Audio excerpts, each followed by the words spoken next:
In 2014, research by the VA and the University of Michigan found that outdoor group activities can significantly improve veterans' mental health.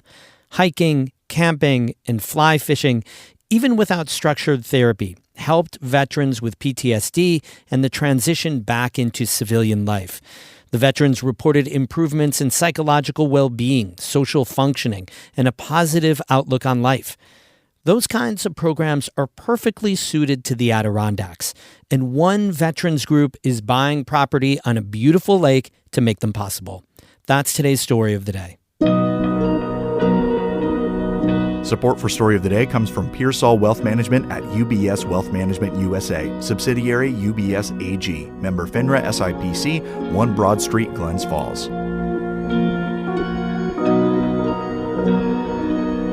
Hey, I'm David Sommerstein. It's Thursday, April 30th. First up, state lawmakers are close to prohibiting local jails from holding people for federal immigration agents. Jimmy Vielkind reports for the New York Public News Network. Negotiations around a new law to protect immigrants continue at the state capitol.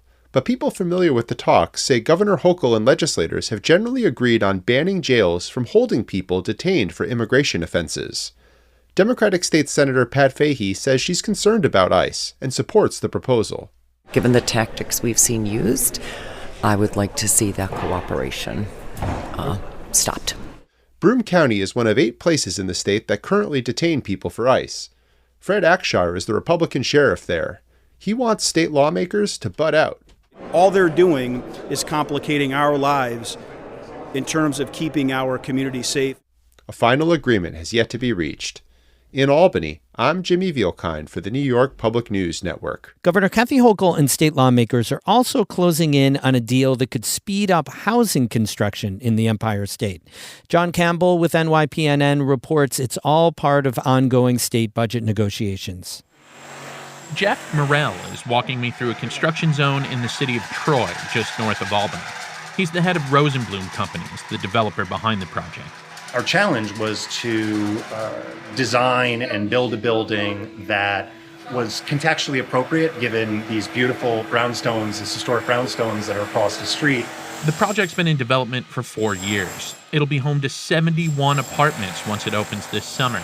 But the developer says it could have opened sooner if not for a lengthy state-mandated review process. Easily could have shaved like half a year, and that was with a relatively good outcome. He's talking about the State Environmental Quality Review Act, or SEQR. It's a 51-year-old state law that can require an extensive study of a project's environmental impacts. Governor Hochul says it often adds major delays to housing construction, which drives up costs. And she wants to change that. I'm talking about cutting the red tape, breaking down barriers, and letting communities build. The governor and legislative leaders in Albany are nearing an agreement to exempt certain housing projects from the review process.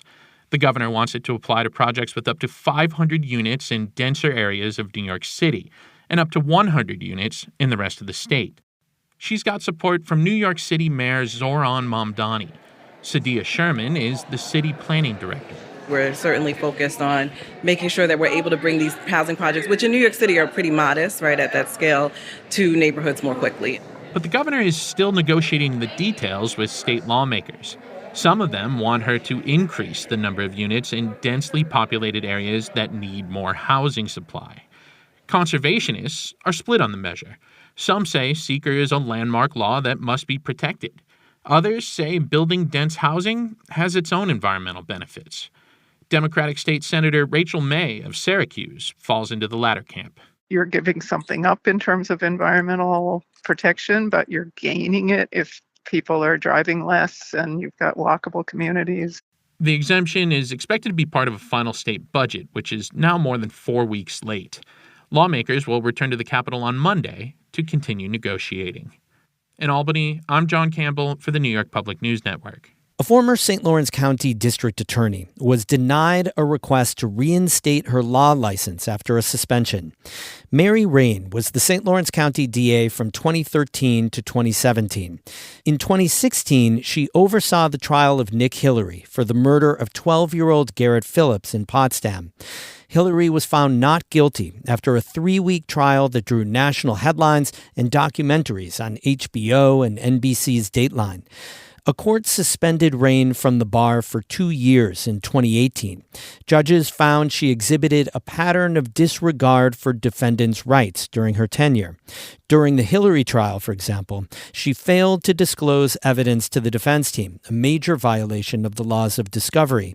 She also disregarded a witness's request to have a lawyer present during police questioning. Rain recently petitioned for her law license to be reinstated.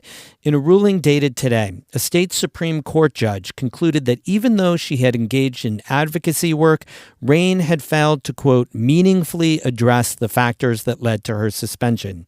NCPR was unable to locate Rain today to contact her for comment. Demolition of the Hotel Flanagan and the Lasham building in downtown Malone was completed yesterday. According to the Malone Telegram, construction crews are now focused on removing debris and filling up the site for restoration. The Flanagan Hotel was built in 1914 and hosted baseball icon Babe Ruth and former President Teddy Roosevelt. But it's been vacant for nearly 30 years after a fire ruined the building. Traffic has been reduced on Main Street during the demolition. Wayne Drake, an operator at the job site, told the Telegram that the goal is to restore the normal traffic pattern by Monday. Malone Mayor Andrea Dumas said the hotel had become an eyesore in the community and that the project is part of an ongoing effort to restore Malone's downtown.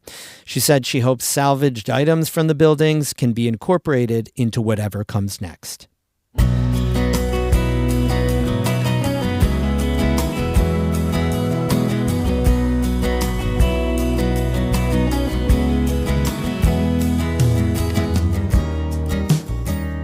An Adirondack-based nonprofit that hosts wilderness retreats for military veterans is closing in on opening a home base near Lake Titus in northern Franklin County. The organization says that'll help further its mission of providing a safe place for veterans to heal in nature. Amy Fareisel has more. Jason Redmond served in the United States Marine Corps in the 1990s and early 2000s. He says several overseas tours took their toll on him. I've suffered from some mental health issues in the past and also still currently do PTSD-related issues. In the fall of 2021, Redmond signed up for a weekend wilderness retreat through Homeward Bound Adirondacks. He and about a dozen other veterans spent the weekend camping in lean-tos and tents at John Dillon Park near Long Lake. For me, it was the first time in a long time that I've been able to finally be at ease in a public space, sitting with my back to other people. Redmond's experience is exactly what Homeward Bound Adirondacks is aiming for. Since 2010, the nonprofit has organized retreats and backpacking experiences for veterans suffering from PTSD, depression, and isolation. Right now, the organization uses public campgrounds in the summers and rents rustic cabins in the winters and shoulder seasons. But Redmond, who is now the organization's deputy director, says Homeward Bound Adirondacks needs a home. About 5 years ago, it acquired 110 acres near Lake Titus for that purpose. It's been many years that we've been trying to develop our own retreat center on the property that we had purchased outside of Malone. The nonprofit has already constructed a main building and started work on basic cabins. But the property still needs a leach field and water treatment system. Homeward Bound needs to raise another $45,000 for that. So it's really going to provide a home for us to be able to maintain operations year-round and do other community events in there. You know, we can invite the public in. We can invite veterans and their families in. Redmond says opening the property would mean more veterans getting help, like on Saturday nights when they sit around a campfire and really talk to people who understand what they're going through. If anyone has any mental health issues or any things that's vexing them, it doesn't have to be military related. And we're able to, really just let our guards down and be able to talk frankly to each other. That safe space with other veterans is incredibly healing, says Redmond, and not easy to come by in everyday life. I've had multiple veterans come up to me and say, hey, listen, you just saved my life, this weekend. I mean, for some, it's a path back to employment. It's a path back to rejoining society because they know that we're going to be there to support them. Homeward Bound Adirondacks is trying to raise the needed $45,000 by June 1st, so it can officially open the property this summer. Amy Feiereisel, North Country Public Radio.